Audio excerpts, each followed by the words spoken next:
So now we've talked about readiness coaching. Is the person ready to have a partner? And talked about attraction coaching, how someone can be attractive in a way that attracts the kind of person that they're interested in having a relationship with.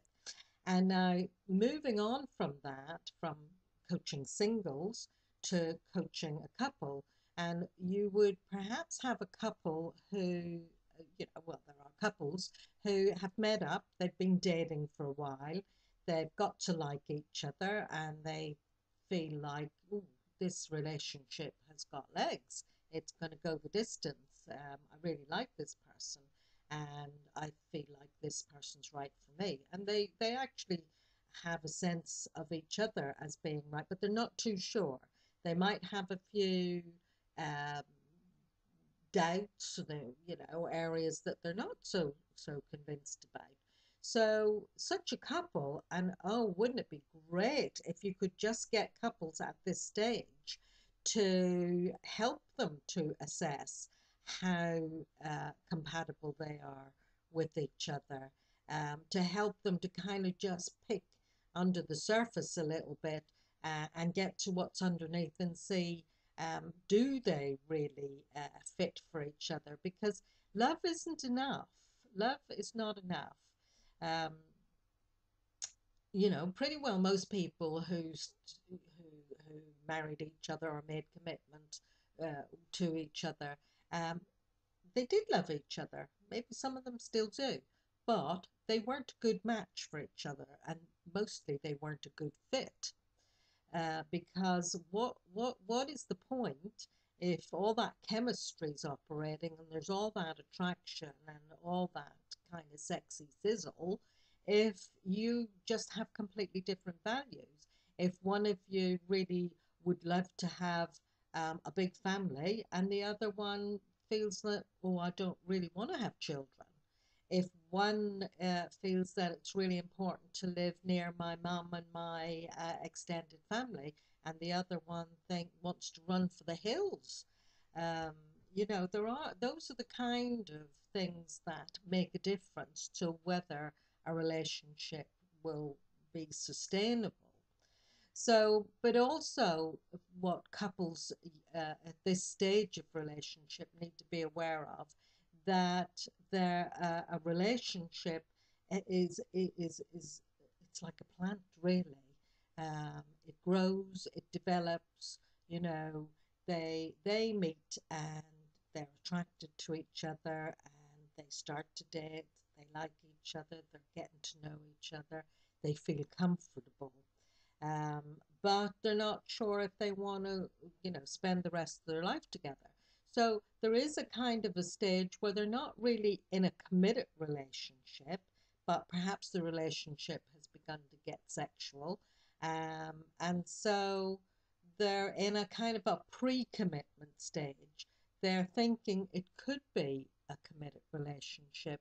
They're not ready to make the commitment yet, but it's kind of pre committed. So there are conversations that such a couple would need to have at that stage. Um, Sometimes where things go wrong with couples is that they jump from dating into almost living together. They practically move in together. And they haven't sorted out quite a number of things that they need to sort out.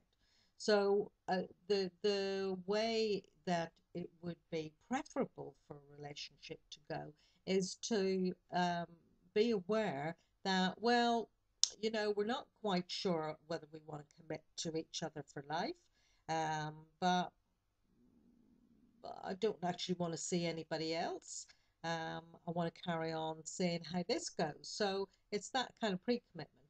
Then, after a period of time when the relationship has been going along quite satisfactorily, the couple have got to know each other, they've got to know each other's friends and families. They're having holidays together. They may be even planning to move in together. Now that is something of a commitment. That moving in together is a kind of a gesture of some kind of commitment.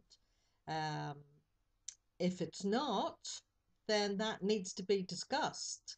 Um, but certainly, most people would take living together as a commitment behavior.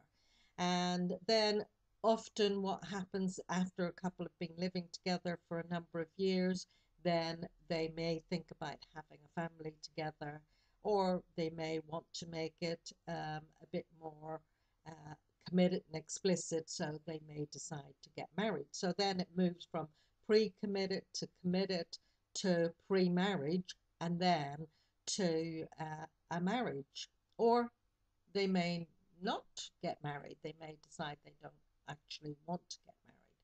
So there is a development, and where many relationships fall down is that they jump some of those stages. Doesn't matter if you go through the stages quite quickly. It's not a matter of each stage has got to be a certain length of time, but actually there are different conversations that need to happen at different stages of the relationship, so that both parties know they're singing from the same hymn sheet, and that they're signing up to the same thing, if you like. So there is a need for such couples, that kind of pre uh, cohabiting premarital stage, to be able to have those more in-depth conversations, because once they are living together, if they want to be more than just ongoing housemates, they need to be able to have conversations that are at depth and are meaningful.